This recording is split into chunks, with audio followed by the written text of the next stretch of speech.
Welcome back to the channel, Mint Old Coin Collectors.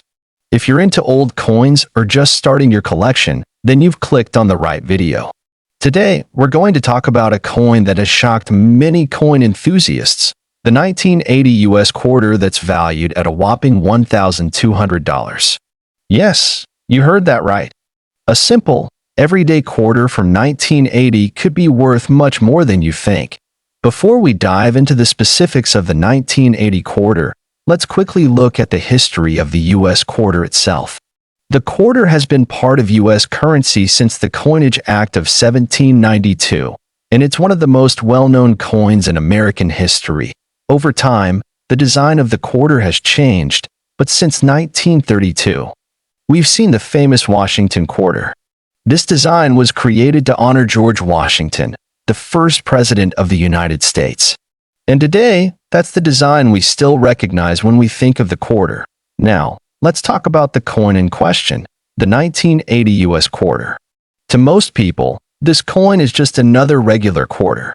It was minted by the US Mint in Philadelphia, Denver, and San Francisco, which means that depending on where it was minted, there are slight variations in the coin's value. The general circulation version of the 1980 quarter, in terms of metal content, is made from copper and nickel, and it has the iconic George Washington design on the front, with an eagle on the reverse. Now, here's the million-dollar question. Why would a regular 1980 quarter be worth $1,200? Let's break it down. Coin value is determined by several factors, with rarity and condition being at the top of the list. The 1980 quarter, in itself, isn't rare. The U.S. Mint produced hundreds of millions of them. But what sets some of these coins apart and drives their price up is rarity, unique errors, and special features.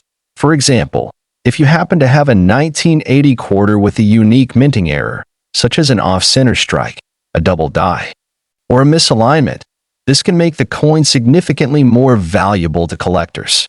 A 1980 quarter with a major minting error could sell for hundreds, even thousands of dollars. The $1,200 value of a 1980 quarter likely stems from one of these rare mistakes. Collectors go crazy for minting errors, as they're considered a piece of history and often become highly sought after for their scarcity. The more unique the error, the higher the value. Another important factor in determining a coin's value is its condition. A coin's grade, or its level of wear, plays a huge role in its worth. Coin graders use a system called the Sheldon scale, which ranges from 1, poor, to 70, mint state. The better the condition, the more valuable the coin. For a 1980 quarter to be worth $1,200, it would likely need to be in nearly perfect condition, close to what's known as mint state. The coin would need to have very few signs of wear and tear, and any marks, scratches, or discoloration could drastically reduce its value. Coin values can fluctuate over time depending on market trends. At one point, a 1980 quarter might have been worth a few dollars, but due to changes in the collector market or a particular surge in interest for mint errors, the price can skyrocket. To get a sense of how much a 1980 quarter might sell for, let's take a look at recent sales of similar coins.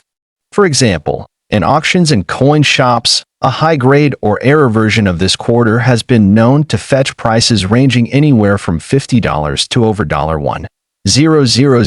So, if you happen to have a 1980 quarter that's in mint condition or has a rare error, you might just have a valuable treasure in your hands. If you think you might have a valuable 1980 quarter, the next step is to get it appraised. You can take it to a local coin dealer, get it graded by professional services like NGC or PCGS, or even listed on an online auction site to see what collectors are willing to pay.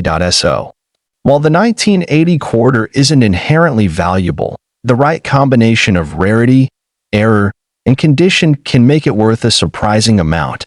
If you're a coin collector, always keep your eyes peeled for these hidden gems. Who knows, that common quarter you have might just be your next big find. Thanks for watching. If you learned something new today, make sure to like, comment, and subscribe for more coin collecting tips and insights. Until next time, happy hunting, and keep collecting those treasures.